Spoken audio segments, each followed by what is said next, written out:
Sr. Carlos. Eu sou Carlos, por favor. Muito bem. Boa tarde a todos. Muito obrigado por ter sido aprovado no exame de qualificação e ter sido chamado de volta aqui para a defesa. Eu vim para a festa. Diferentemente dos meus companheiros de banco, eu não escrevi o texto.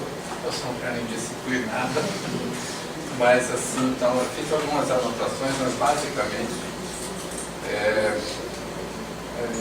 o que eu organizei, o que eu pensei em falar é mais para te elogiar, viu? Não tira atenção, Graça, que bom, né? Que bom. Não, e você conseguiu uma coisa assim, ó, eu não sou um leitor, pelo menos não me acho um leitor inexperiente. Cara, você me enrolou nessa. Eu leio essa. Assim, pô, mas como que esse cara conseguiu esse programa? Que coisa! Me enrolou direitinho. Ah, você conversou, né? Tal, ó, só para você ver, ó, ótimo, muito bem, gostei pra caramba. E tem umas horas que eu vou anotar. Aí, bom, temos anotações, uma parceria com a empresa Petrolífera. Eu digo aqui, por que não diz qual é a empresa, né? Vou só aquele leitor que entrou no espírito do negócio. Daí uma hora eu digo aqui, por que você... Eu queria ouvir, né? O que você tem disponível? Eu digo, puxa, mas por quê? Na hora que entram aqueles comerciais, não... Ó, aqui a gravação tinha que estar em anexo. Eu disse assim, não é possível. Aí eu escrevi aqui, ó, maravilha. Que bom, né? Isso aqui você pegou, então. Que ele engana o leitor direitinho e foi muito bem feito mesmo. De modo assim que, Tiago, eu comecei por aqui porque eu acho que todos os tracinhos com exclamação são tiradas assim, que eu digo, ó, isso aqui é isso mesmo, né? Então chega uma hora no final, daí eu disse assim, mas que danado, me enrolou direitinho. E o embrulhão, né? Então é genial, né? Então, perfeito. Eu acho assim que ficou, como disse o Fernando, e é isso que eu acho, essa construção, ela ficou completamente adequada na construção do trabalho, né? A maneira como ele se organiza, de modo que fica assim fácil de você entrar.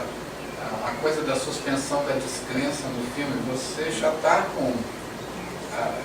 te desarma para você entrar no espírito da coisa, você entra e vai legal, né? E é, do meu ponto de vista, um trabalho, aquilo que a gente tanto discutia anteriormente sobre a questão da análise, e eu sempre dizendo que não é para ter análise, não sei o quê, mas assim, análise de um ponto de vista formal. Isto aqui é uma análise, quer dizer, é essa retomada, essa reconstrução, essa montagem das falas. E daí, como você bem disse, raramente isso não vai, isso não cabe dizer, cabe como você disse, dá um trabalho de fazer, né? Porque para você fazer, você tem que pegar os pedaços e conseguir montar o trabalho. Então, por isso aqui, eu dou mesmo os parabéns, eu acho que ficou muito bom. Então, bom, daí alguns comentários gerais, eu pensei assim se falariam antes de mim, não falaram. Daí pensei se eu deveria falar, vou falar, não sei se a Edneia vai falar, sobre a estrutura, a montagem do trabalho. A gente comentou um pouco sobre isso na qualificação. Vendo o resultado, quando eu recebi ele empacotadinho e tal, eu não gostei, assim, não é que eu não gostei por não gostar, quer dizer, tá bom, mas eu vou insistir, vou sugerir uma coisa para você, acho que talvez você pense e pode ser que te agrade. Mas assim, a favor do trabalho, eu acho que, quer dizer, para valorizar mais o trabalho, eu não penso que ele devesse vir separado. Eu já disse assim, do ponto de vista da estrutura física e do funcionamento das bibliotecas, vocês conhecem melhor do que eu.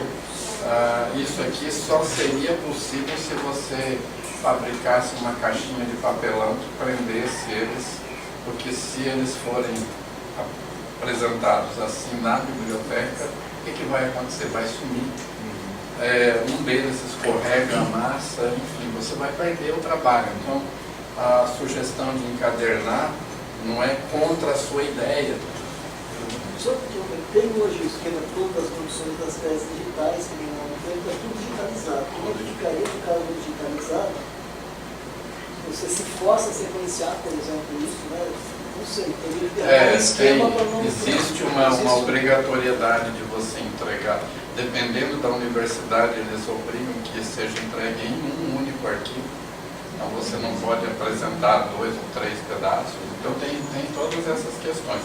A minha sugestão, um pouquinho, uma pitadinha só de surrealismo na sugestão, você mantém a ideia, inclusive da caixa de jogos, que eu entendo que como ela fez, como você fez, é pela caixa de jogos, né? Então ele estaria, mas o fato de você encadernar, isso vai te demandar uma página ou 2 de explicação naquele caderno da explicação. Faça por sorteio ou faça por alguma um ciclo, né? Mas você vai ter que depositar, sei lá, fisicamente 5, 6 exemplares, mais uma versão digital que é obrigatória aqui na Unesp. Mas você pode colocar uma versão digital na USP, na Unicamp, eu acho que pode colocar lá. Faça uma diferente da outra. Simplesmente isso. Isso é muito mais enlouquecedor para o sistema da burocracia, da biblioteca. Você só não pode contar, porque aí a biblioteca vai cair iluminada lá. Mas faça 10 exemplares, cada um numa ordem diferente. E como que a paginação deles é individual e você tem um texto explicativo e eles são todos encadernados, só que cada um é de um jeito diferente. Cara, seria... O caleidoscópio está ali, porque por mais que o caleidoscópio seja o que ele é preso, né? Então ele não é aberto assim.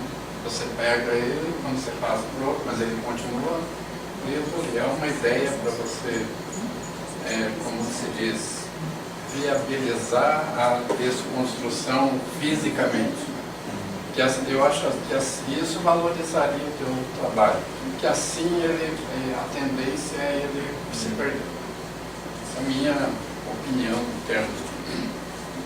Bom, então sobre a ordem, eu escrevi aqui uma ordem aleatória, que seria mais do meu agrado, mas pode ser também uma ordem que você pode pôr o manual de instrução sempre primeiro, ou não.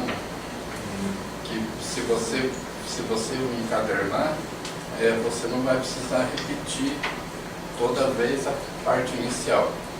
E aí na parte inicial, dependendo de como você der o destaque no sumário, vai ter instruções de uso que pode estar em qualquer lugar. Ela está de acordo com a ordem da montagem.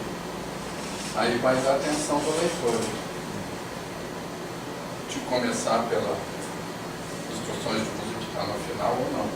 A sua página inicial você alerta para isso. Bom, aí se você fez esse debate, você cria esse sistema. Bom, eu tenho deixa eu ver, tenho 2 observações críticas. Uma, de modo geral, eu concordo com o Fernando, eu acho que as coisas que a gente falou na qualificação elas foram contempladas e tal. Eu tenho aqui uma que eu acho que não foi, e outra que é nova, mas são da mesma natureza, tem a ver com citação. Uma que eu acho que não foi contemplada, eu devo ter falado lá, mas assim, me incomoda você citar o Jesus por dois motivos, né? Primeiro, você lê paciência, é um sobrenome, mas é estranho, né? Você lê ali o Jesus. E não é, né? é uma coisa... Bom, mas então tem um problema assim, aparece, se não me engano, 2 vezes. Mas assim, do ponto de vista da construção do texto, é uma opinião, eu acho o seu texto muito mais elaborado do ponto de vista da leitura tal, do que o próprio texto do Jesus. E você não cita o Jesus você cita uma citação, né?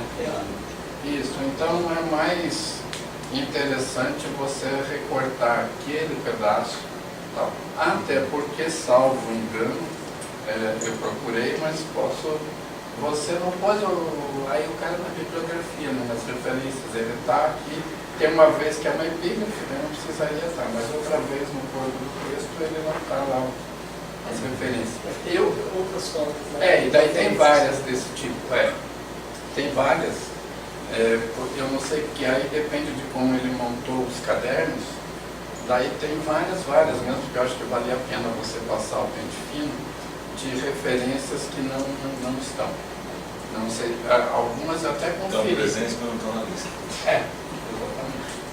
Eu dei risada de Jesus porque saiu recentemente uma biografia de Jesus, e do O'Reilly, aquele americano que escreve biografia de Nixon, de tudo, e agora escreve uma de Jesus, mas parece que é uma biografia autorizada. Parece que ele garante que o Espírito Santo baixou nele. E o Espírito Santo disse assim, está na hora de alguém escrever uma biografia confiável sobre Jesus. Então, a discussão, né, e falando do Jesus, né, assim, vai achar que é uma citação mas eu recomendo a né? biografia escrita pelo Leminski, né? Saiu, reeditaram agora os quatro biografias que ele escreveu. Jesus, Bachou. Quem que é o outro? Do Leminski. É verdade, saiu uma edição da poesia completa dele, né? Saiu da poesia. Muito legal, e saiu das biografias, né? Então, vale a pena. Bom, a outra referência, assim, eu acho que faltou, quando você fala das fotografias, faltou indicar a fala do Miguel, que antecede, quer dizer, eu não vi o texto do Miguel está lá, quando você fala, ele está nas referências, né? Mas falta você dizer no começo, sei lá, inspirado, que a ideia de retomar as fotografias compostas veio, presumo, daquela fala do Miguel. É da conferência que estava aqui. Isso, Então falta ali dizer que é importante, porque assim, esta é uma ideia, presumo, né? E ele está aqui, uma ideia original, e ele trouxe e fez aquelas articulações, então seria importante fazer essa referência lá. Citação, né? Construção, porque ainda nunca tem o original, você vai remeter. Sim, mas se for por aí isso eu concordo. É o uso que você faz daquilo no seu texto, né? Eu fiz um tipo de uso, você fez um outro. Isso, mas vale não é nenhuma referência, pode ser uma referência formal, mas pode ser uma evocação, né? Tal. Que assim, alguns autores que a gente trabalha, o Wittgenstein, inclusive, não cita os autores, é muito raro ele pôr o nome de um autor lá. E se é raro pôr o nome do autor, eu nem lembro de alguma citação. Não tem. Então, não precisa ser uma citação formal, mas a evocação eu acho que é importante. Bom, e daí uma última observação, que também é crítica, e daí eu acho que eu te dou... Antes de passar, você já falou de revisão, tem uma coisa também que incomoda o pessoal que viu na época da ditadura, é usar a palavra elemento para se referir às pessoas. Porque essa é a linguagem dos policiais. Né? Então, aparece em vários momentos ali a palavra elemento para se referir às pessoas. Então, cuida disso, porque eu acho que isso aí é uma elemento, é que nem aquele elemento, é o maior elemento. Tem uma hora que o debate, né? Também tem o sujeito fala, esse ser está equivocado. Né? Ah, mas não, mas essa ali eu acho que eu acho que até anotei que o ser mesmo. Mas ali era uma apelação mesmo da. Então, sobre o Wittgenstein, aí eu acho que atendeu, do meu ponto de vista, muito bem aquelas coisas. Eu acho que a posição mais chata, mais crítica até no sentido chato mesmo, foi minha na banca. Eu acho que eu me senti contemplado da maneira como você fez. Eu acho que não tem... porque assim, não é para fazer um discurso sobre e tal. Não, faz a coisa que você fez, eu acho que muito bem. Daí eu grifei aqui algumas poucas vezes, porque assim é um vício. Vício é uma palavra, não me ocorre outra melhor, eu escrevi aqui assim, é o nosso hábito, como a gente foi criado, como a gente se formou e tal. Então a gente, por mais que você trabalhe com autor assim, a gente ainda tem essa coisa do conceitual. Então ainda tem algumas rebarbas aqui, vou pegar uma aqui. Por exemplo, na página 7, de acordo com seus textos, segundo entendemos, os jogos de linguagem não devem ser definidos. Para mim, tudo bem. Assim como quaisquer outros conceitos. Daí você está tomando como conceito, entende? Essas são deslizes mesmo da questão, e principalmente, aqui está o Jesus em epígrafe. Jesus, com certeza, não é a melhor fonte. Daí eu disse assim, desculpa, é heresia, né? Porque se dizem que Jesus não é a melhor fonte, mas tudo bem. Então, esse tipo de deslize, de falar em conceito e tal, tem algumas, mas assim, poucas vezes, tá? De modo que é só uma observação para você fazer. Passa um pente nessas coisas assim, porque então, demais, é só mesmo parabenizá-lo. Aqui eu anotei para pegar uma carona na fala do Fernando, que é assim, a carona que você falou das pessoas que trabalham com EAD e a diferença entre o anterior e agora. E uma coisa que eu tenho pensado, você tem que parar, não pode aparecer em nenhum lugar, sabe? Que é o seguinte, cara, quando a gente seleciona pessoas para o mestrado, para o doutorado, é uma coisa que eu tenho pensado ultimamente, assim, de olhar para a pessoa no olhinho e dizer assim, você acredita em educação matemática? Porque assim, às vezes é um investimento de coisa, de energia, de trabalho, de estudo, de tempo, tanto do orientador quanto da pessoa. E aí você vê que aquela pessoa não acredita. E acha que trabalhar com EAD é a mesma coisa. Se o cara não acredita que isso faz uma diferença, que é diferente e que faz diferença, cara, não adianta. Aí muitos estão ali pela bolsa, pelo dinheiro. Então você vê assim, olha, tá aí assim, pegando, né? Então a fala seria assim, a diferença entre educador matemático antigo e moderno, eu acho que passa muito pelos modos diferentes de crença e de engajamento possível naquela época e hoje. Então naquela época você tinha um tipo de legitimação, de engajamento dentro do sistema de governo possível para o EAD e hoje é muito diferente. Então a diferença não é óbvio que tem uma diferença brutal de tecnologia, mas pensa assim, camarada falando sobre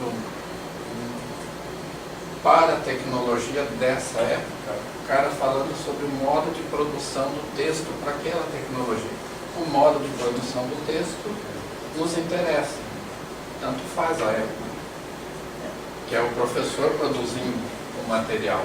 Então isso mexe muito comigo. É uma transposição da escola com toda a sofisticação dos meios. Exato. É uma coisa, por exemplo, a geometria analítica, né, do rádio, você continua agora produzindo o mesmo currículo escolar. O problema está na escola, não está nos meios. Né? Minha mulher agora, eu estava trabalhando com o surdo, ela saiu da Secretaria de Educação, ela está trabalhando com o cego na escola, imagina. E pela formação dela, que é formada em Educação Física, depois em Letras, mas o trabalho com cego na escola está sendo de matemática. Está sobrando muito para mim, mas está bom. Então, isso assim, você acredita que para fazer o trabalho com cego de ensino médio, softwares super poderosos, né? A gente aperta o Adobe, o PDF, como é que é? O Acrobat, né? Ele faz a leitura, seja um texto em inglês, ele lê para a gente. Então, para o cego, agora experimenta mandar ele ler um texto de matemática. E aí o que eu estou descobrindo agora é assim, mas não é possível, acho que deve ser ignorância desse cego, a gente tem que pesquisar isso. Que o texto de matemática, para o cego, escrito em braille, tem que ser em língua natural. Eu disse, mas isso matemática não funciona em língua natural. Então, por exemplo, escrever uma expressão de fração tem que ser 3 sobre 2. Aí o parênteses, ele tem que escrever parênteses. Aí diz assim, não, a hora que o cara, o tempo que ele levou para escrever a palavra parênteses, ele esqueceu. Que é a vantagem da linguagem. Então, veja, é a super tecnologia que fala, cara, mas ao mesmo tempo tem essa barreira. Bom, produção de material de matemática, né? Como que nós vamos produzir material para um cara assim? Já falei demais, mas parabéns. Obrigado. Muito obrigado pela oportunidade. Obrigado, eu que agradeço. Aí sobre alguns pontos, né?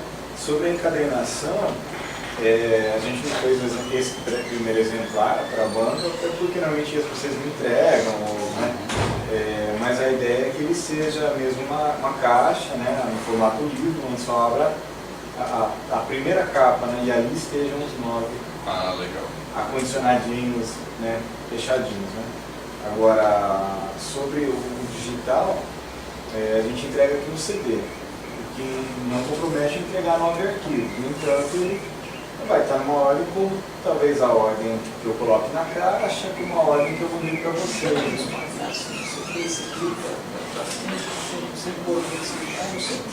Então, não sei. Em princípio, colocaria uma pastinha, né? E ali os 9 arquivos. O Fábio sabe resolver esse problema. Você abre uma caixa assim, o título, daí escolha um número de uma nota. Vocês podiam ficar rodando podia assim, ficar animação, a roda da fortuna. aí vocês simplificavam Uma coisa assim. Então, sobre essa parte da entrega, a gente pensou isso.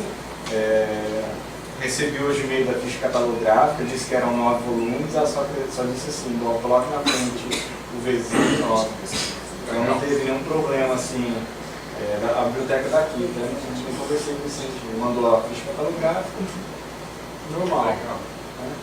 Então parece que não vai ter problema quanto a isso. E aí só a gente não fez essa caixa para auxiliar mesmo aqui. A gente entrega aqui um exemplar na biblioteca, o digital, e aí para os membros da banca que quiserem, a gente também encaminhar. Agora, é isso. E das estações, né, fazer as correções e acatar ali o que você disse. Enquanto a respiração na fala do professor Miguel, até eu depois lendo fiquei um pouco incomodado, porque só aparece lá nas referências, né? E, não bom texto que eu peguei em cima, trabalhei, mas com certeza, né? Isso veio daquela fala. Né? No momento até demorei para lembrar um pouquinho, mas depois fui, né? Tanto é que algumas imagens que eu apresento são as mesmas que o professor apresentou na fala, né? Então eu acho que tem que encaixar isso também na nota, uma nota, acho que no começo acho que fica assim, desenvolvida a partir daí. Tá bom, agradeço. Obrigado.